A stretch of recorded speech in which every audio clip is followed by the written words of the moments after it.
one Yeah. recap, because we've been going long. I only want to do one recap, and I don't even know how much blood we're going to be able to squeeze out of this stone. The newest Adventure Time, You Forgot Your Floaties. This is the first time, I think, ever that I just don't know where to put this episode in my brain. Yeah, to be honest, I felt when it was over, I was almost like, I don't know. No, you can't. Like, what are you doing? Like, normally I trust their judgment with their writing, but this was the first time where I was like, nah, guys, I think you've lost me. I don't think I like this anymore. I don't trust you. Yeah, I mean, this whole season has been a really crazy spiral of, like, a lot of stuff happening. And I think we're going to need to see it as a whole with quite a bit of time behind us to really absorb what was going on here. But this one's really weird. It just didn't feel earned to me. Now, now I feel like they're at this point where they're trying to create all this drama and craziness and end of days sort of feeling, but it's like I don't feel like it's too much, and I don't feel like this particular instance was really all that earned to me. It just felt like they were trying to continue to throw all the shit down to continue to build it up. Yeah. Even more than it already is. Like, there isn't enough stuff on the table. Like, I feel like now they've got too many things on the table. And it's just, I don't know. Yeah, I mean, this is the first episode in the finale. We'll talk about the rest of it next week. I mean, like, yeah, I didn't dislike it. I'm waiting to see where it goes. Yeah, I didn't dislike it either, but I just don't know what to think about it. It was a Moynihan episode, which might explain some stuff. Yeah. I mean, I feel like we're heading into, like, Hideki Anno Evangelion territory now.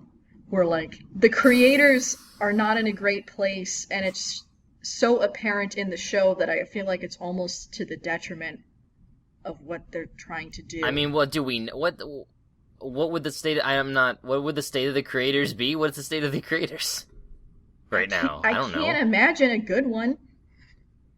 Why? Why not? It reads in the show as it is, like don't only two people write the episode mainly each? Yeah. Like to write and direct? Well, one person writes and boards it, but the story is handled by a slightly larger team. I guess, but yeah, but I don't know, different people are directing and overseeing individual episodes. Like there's, but there's obviously it's not one person doing everything, but there's a small group of people who's ultimately making all the final decisions. And I'm so confused. I don't know what's happening, and I don't know why everyone's so sad. This one was too obtuse, I feel. Magic Man dropping a lot of weird poetry that, I mean, if I'm going to extract any meaning out of it, I'm going to have to watch it 3 times, and even then I'm not sure it's going to be worth it. They're bringing in more mythos with this Gulb guy. Yeah. Who we saw at the end of Pahoy when Finn died in the Pillow World, and then he bounced off the tongue and went back to the real world or whatever. Hmm. Oh yeah, I forgot. Also, the title comes from the fact that that silence thing that Simon said when he was in the pool was, "You forgot your floaties." Oh, I forgot to... Because I was going to ask, my first question was, why was this episode called You Forgot Your Floaties? I assume it has something to do with, the weird pool symbolism. Yeah, that pool symbolism. That's what... Yeah, that's that. Now that you say that, I'm like, oh, okay, yeah, okay, cool. I mean, I liked that we finally got... Magic Man's backstory, because that was... No, I liked Magic Man's backstory. I guess I just didn't like the way it ended more than anything, I guess. I mean, it didn't end. It's an opening. Yeah. It was nice to learn a little bit more about Magic Man and to see what Betty's been up to. Yeah. Because, Magic Man's backstory was hinted at very slightly in, Son of Mars. Yeah. Actually, more than anything, with the piece of promotional art that went with it. So, we saw that fleshed out a bit. But just a lot of the execution in this episode was just really weird. All the the dream stuff, all these weird riddles. He was trying to become Glob to take the place of Glob. It was implied that he would use the power to get revenge on Mars for exiling him. Yeah, he was gonna rain because he was like, I'm gonna make it rain crazy on Mars or something like that. Yeah, something like that.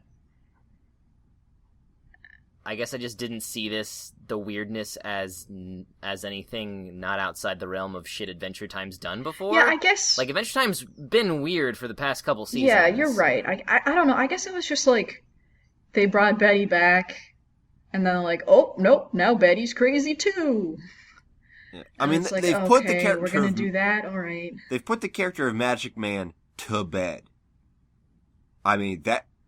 If that's not evidence of the fact that this show is starting to wrap up, one of the principal villains is gone.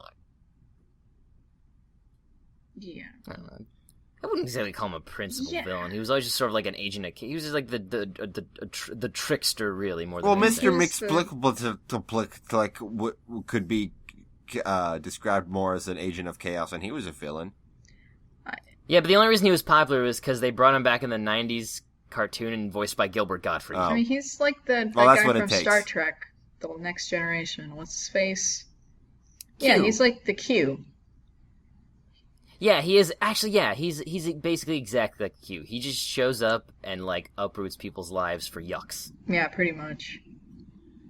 There was some really funny stuff in this episode. Oh yeah, the Manticore was great. Manticore's great. Finn turning into that bread man. Oh, I love the bread man. Prismo's one line. It's balls. Yeah, I think it's cool that they could get away with saying balls, because I never know what they can really get away with anymore.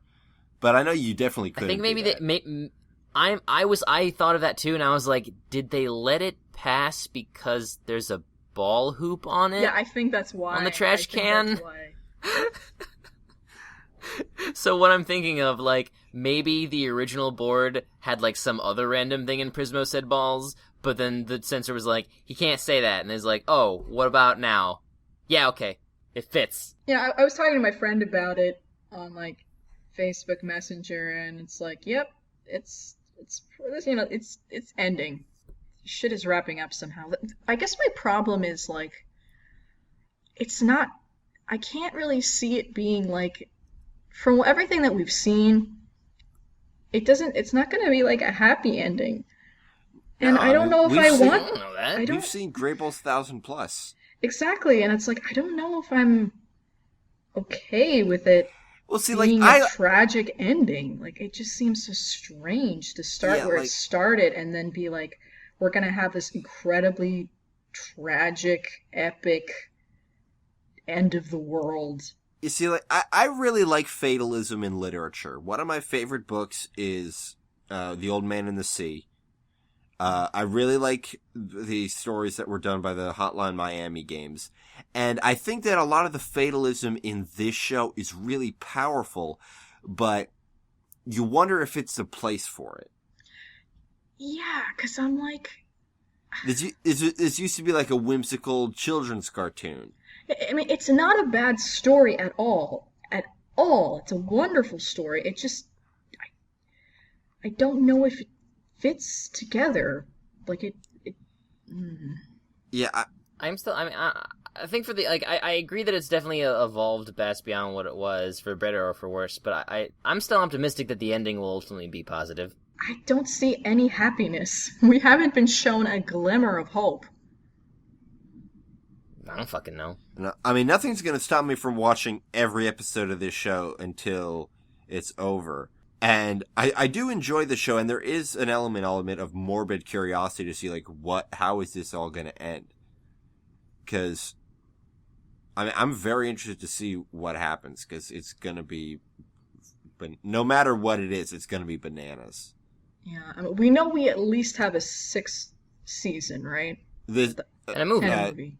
A 7th season. This is season 6 right now. Oh, right. We're going to have a 7th season. Okay. Yeah, so, I mean, there's still a lot of more time for things to happen. So we'll see. We'll see. All right, let's start wrapping it up. Your shout-outs.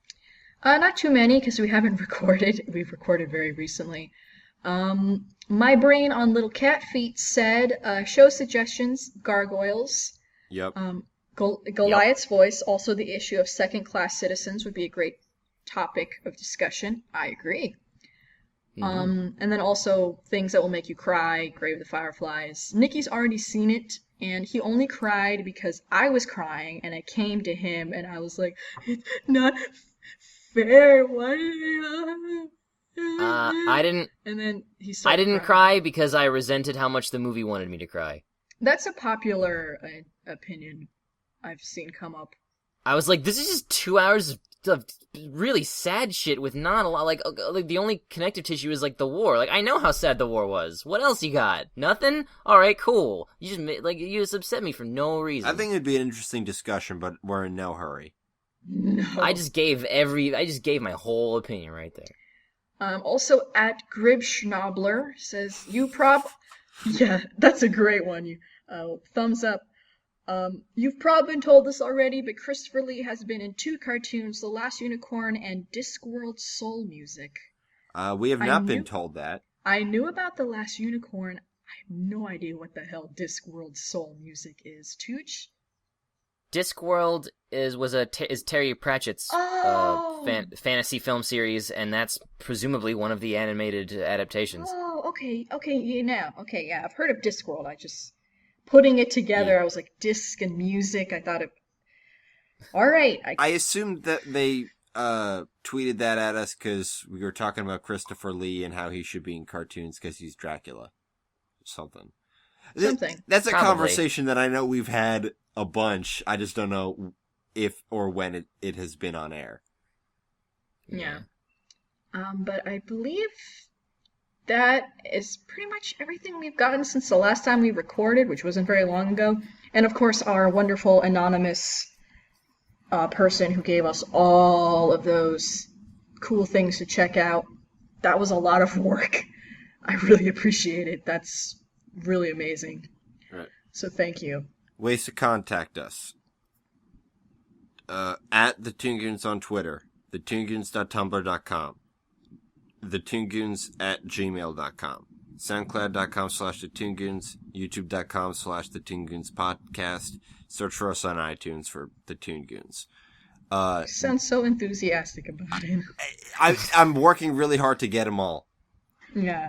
You can also tie your letter to a dove's tail. Make it light. Set it free. Okay. I think you tie it to their leg. No, but that's how we know it's for us. Oh, okay. Because the dove can't fly right. If we see some kind of idiot dove in the sky, it's like, oh, that's probably for us. How do we get this? How do we get this dove down? It's flying. I can't do that. Idiot dove in the sky. Oh. That's how you know. The dove can't fly. Oh. All right. Yeah, that's also how we get it, because it can't fly, so it crashes. But yeah, if you have any comments, concerns, suggestions, news stories, send them to us at our email. You can submit it to our Tumblr if you've got fan art or anything. Please, if you could be so kind as to rate and review us on iTunes, that would be the best. We'll stop once you start. We'll stop asking when somebody answers. All right. What if we review ourselves with our personal accounts? Oh God, no. I think iTunes will take us down. It's like, look at these dickheads. Now, because people probably do that all the time. Our schedule coming up, to recap it, is next week we're doing Samurai Champloo. Was there a movie? Samurai Champloo. Nope. No. Okay. Nope. Cool. Less to watch. I have seen this one before. I like it. It's great. It's hip hop. I haven't seen it in forever. I'm so hyped to rewatch it. Me too, but I also have to watch Flapjack at some point. Yeah. Flapjack's going to be at the end of the month, and in between that is Goofy Movie for Father's Day. Flapjack. Goof Moof. And then first week of July is Dan Versus. I can tell you right now that both all of Flapjack and Dan Versus are on Hulu, and Flapjack is on there ad-free. Dang! Like even like I've been watching it on my phone and there's no ads. So that's our upcoming schedule. I've been Nikki. I've been Nina. And I'm Tooch, and no doves were harmed in the making of this podcast. Thank you guys for tuning in.